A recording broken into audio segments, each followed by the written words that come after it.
तो चलिए दोस्तों, आज शुरू करते हैं जुजुत्सु काइज़न का एपिसोड नंबर 8 इन हिंदी में। तो कैसे हैं एनिमे लवर्स, आप सभी का स्वागत है एनिमे एक्सप्लेन पे।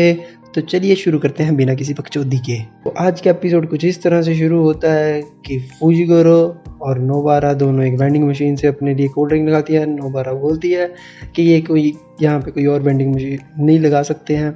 और फिर दूसरे ही सीन में दिखाया जाता है कि पांडा बोल रहा होता है कि दोनों फर्स्ट ईयर वाले कहाँ गए। तो माकी बोलती है वो कोई 3 साल के बच्चे नहीं है कि जो गुम हो जाएंगे, दे कैन हैंडल एवरीथिंग।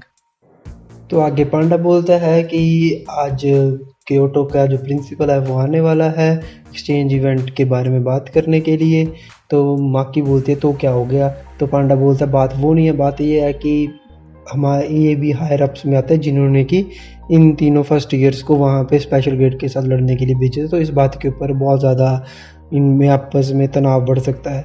तो उसके बाद फिर माकी बोलती है तो उसमें हमें क्या। तो पांडा बोलता है कि शायद उनके साथ उनके स्टूडेंट्स भी आ रहे हैं। तो माकी बोलती है क्या माई भी आ रही है। माई माकी की सिस्टर होती है जो कि आपको आगे बताएंगे।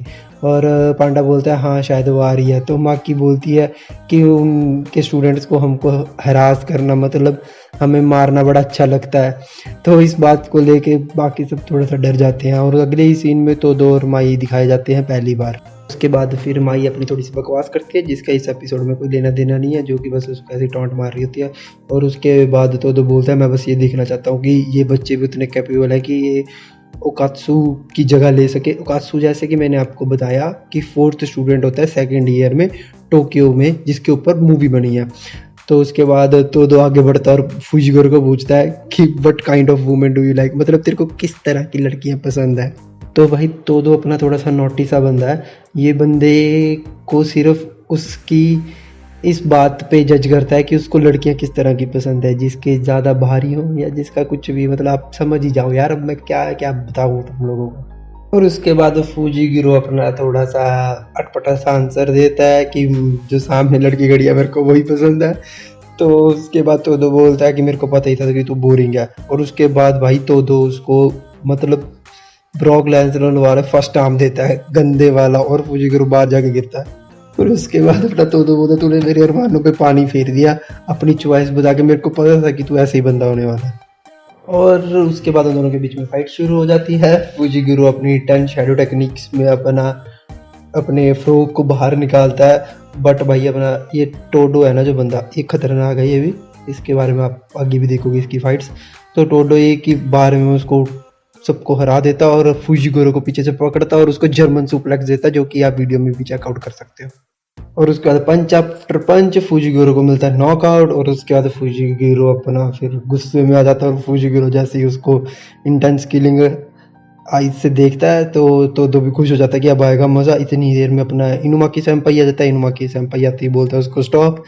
तो अपना तो वहीं पे रुक जाता है। ये इनुमाकी सेंपाई की अपनी पावर है, वो जो बोलता है वो सच हो जाता है। और उसके बाद वैसे ही पांडा आता है, पांडा उसको पंच मारता है और वहीं पे फाइट रुक जाती है। पांडा बोलता है चलो चलो अब अपने घर जाओ और जब अपना एक्सचेंज इवेंट होगा उसमें लड़ना, तब तक अपना ध्यान से चुपचाप शांति से रहो, लड़ना नहीं है किसी ने भी, ठीक है। और दूसरी तरफ माई अपनी नोबारा को बहुत ज़्यादा हैरास करते उसको मारती है। इतनी देर में माकी वहाँ पे आ जाती है, माकी उसको बचा लेती है। फिर उसके बाद अपने नोबारा पीछे से माई को पकड़ लेती है और उसको नीचे गिर के बोलती है कि अगली बार मेरी जैकेट के अंदर होल्स किए तो तू तो गई। और इतनी देर में तो वहाँ पे आ जाता है। तो बोलते हैं मेरी जैकेट कहाँ पे गई। और बस नोबारा डर जाती है कि कहीं फुजिगोरो को मार तो नहीं गया। बट माकी बोलती है कि बाकी तो उसको बचाने के, टेंशन लेने की ज़रूरत नहीं है। और उसके बाद माई बोलती है कि ये मैं सोचना कि तुम लोग जीत गए। तो नोबारा बोलती है तेरे को भी कहाँ लग रहा है कि तू जीत गई है, अभी तो फाइट शुरू हुई थी। तो माकी बीच में से बोलती है टेंशन न ले, हम इनको एक्सचेंज इवेंट में हराएंगे। तो फिर अपना तो दो वहाँ से जैकेट उठा के निकल जाता है क्योंकि उसको किसी लड़की के इवेंट में जाना होता है। ये बंदा थोड़ा सा नॉटी भी है। और इसके बाद एक बहुत ही ज़्यादा क्रूशियल इन्फॉर्मेशन जो अपनी माकी होती है, इसके पास कोई कर्स्ड एनर्जी नहीं होती है। ये बंदी टैक्टिक्स में इतनी ज़्यादा पावरफुल है, इसीलिए ये कर्स्ड टूल यूज़ करती है। इसको कर्स्ड दिखते भी नहीं है, इसीलिए ये स्पेक्स लगाती है जिससे कि इसको कर्स्ड दिखते हैं। और ये चीज़ यहाँ पे नोबारा को अच्छे से बताती है। तो नोबारा पूछते तो तुम जुजुत्सु सोर्सर क्यों बन रही हो फिर, अगर तुम्हारे पास कोई कर्स्ड एनर्जी नहीं है। तो माकी बोलती है मैं अपनी सिर्फ फैमिली वालों को प्राउड फील कराना चाहती हूँ, ताकि वो जब मेरी तरफ देखे तो उनको ऐसा लगे कि हाँ इसने कुछ किया है। और मतलब क्योंकि माकी के घर वाले ये सोचते हैं कि ये कुछ नहीं करेगी क्योंकि इसमें कोई कर्स्ड एनर्जी नहीं है। और उसके अगले सीन में एक बुड्ढा जी दिखाए जाते हैं जो कि दूसरे स्कूल के प्रिंसिपल होते हैं, गाकुगान जी। तो गाकुगान जी अपने यहाँ पे थोड़ा सा दिमाग सटका हुआ बूढ़ा है ये। तो ये पूछता है कि टोक्यो स्कूल का प्रिंसिपल यागा कहाँ पे है, यागा मागामिची यागा, जो कि मैंने आपको पहले बताया था। तो वो कहाँ पे आया। तो इतनी देर में ही भाई साहब अपना फेवरेट हीरो गोजो आ जाता है और गोजो बोलता है कि वो नहीं आएंगे अभी थोड़ी देर तक, इसलिए बुड्ढा जी मेरे साथ थोड़ी देर बात करो आप। और उसके बाद भाई कुछ इंटेंस कन्वर्सेशन है जो कि आप ध्यान से सुन लो।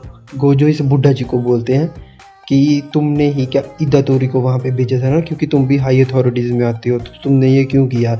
तो बुड्ढा जी बोलते हैं कि भाई तेरे को रिस्पेक्ट देनी नहीं आती है क्या बड़ों को। तो गोजो बोलता है कि आजकल बड़े कुछ ज़्यादा रिस्पेक्ट मांग रहे हैं। तो उसके बाद गोजो फिर बोलता है कि मेरे ऊपर कल 2 कर्स्ड स्पिरिट्स ने अटैक किया जो कि बहुत ज़्यादा पावरफुल थी और वो कम्युनिकेट भी कर सकते थे। और उसके बाद गोजो बोलता है कि और उनके एलाइज भी हैं जो कि उनकी तरह ही पावरफुल है उन कर्स्ड के। उसके बाद गोजो बोलता है कि हमारे ये कोई हमारे एनिमीज़ नहीं है, जो हमारे स्टूडेंट्स हैं जैसे कि अपना ओकात्सु और तोदो।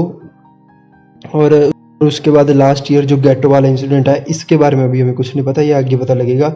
और उसके बाद गोजो बोलता है कि और अभी सुकुना वेसल। उसके बाद बुड्ढा जी बोलते हैं कि तू कहना क्या चाहते हो। गोजो बोलता है जितनी तुम लोगों ने अपनी हाइप बना लिया ना कि हायर अथॉरिटीज इतने ज़्यादा पावरफुल है, तुम इतने ज़्यादा पावरफुल भी नहीं हो, तुम इन सबको हैंडल नहीं कर पाओगे जो कि सुकुना और बाकी सब कर्स्ड हैं। अगर तुम्हें लगता है कि मैं इस चीज़ के लिए सिर्फ मैं ही अकेला लड़ रहा हूँ तो तुम यहाँ पे गलत हो बुड्ढा जी।